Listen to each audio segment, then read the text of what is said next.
بابا كيحماق على الحوت، هادشي علاش وجدت ليه هاد الحوته اللي كتجي بنينه بزاف بصلصه ساهله والمذاق ما غاديش تشبعوا منه.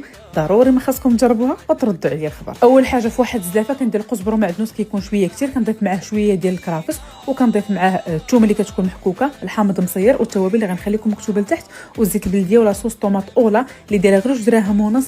بنينه بزاف، كتعطينا واحد التعليكه وواحد المذاق لهاد لاصوص خطير بزاف، موجود عند موين الحوانت.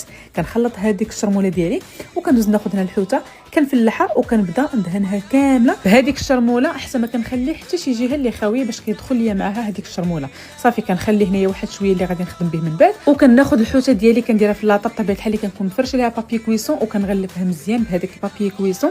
كندير الاول كيف كتشوفوا كنتنيه وكنعاود واحد اخر وكنعاود نلففها مزيان وكندخل الفران ضروري خاصو يكون مجهد. وكندوز ناخذ واحد المقيله كندير فيها المطيشه اللي كتكون محكوكه وهذيك الشرموله اللي بقات ليا، وكنضيف لاصوص طوماط اولا اللي قلت لكم راه موجود عند موين الحوانت، كدير غير 2 دراهم ونص، كتعطيني واحد المذاق زوين بزاف. كنزيد معاه شويه زيت البلديه، وهنايا درت واحد التشكيله ديال السمك اللي كناخذها من لي غون سورفاس، كنضيف معاه شويه المليحه وشويه هكا ديال الثومه بودره وواحد ورقه سيدنا موسى، وكنخليها حتى كطيب. كنضيف عليها واحد شويه الماء وكنخليها كطيب على خاطرها. هنايا بالنسبه للحوته صافي هنا وجدت ليا، خديت الطبسي اللي غادي نقدم فيه، صافي حطيت فيه الحوته ديالي. واخا هذاك الماء تقدروا ديروه مع لاصوص، كيف ما تقدروا تخليوه بحال هكا كيف ما درت انا. خديت هذيك لاصوص ديالي من بعد ما طابت ليا ودغمرت ليا، درتها حتى هي هكا من الجناب، زينت بشويه الحامض من الفوق. وبالصحه والراحه جربوها وردوا لي الخبر.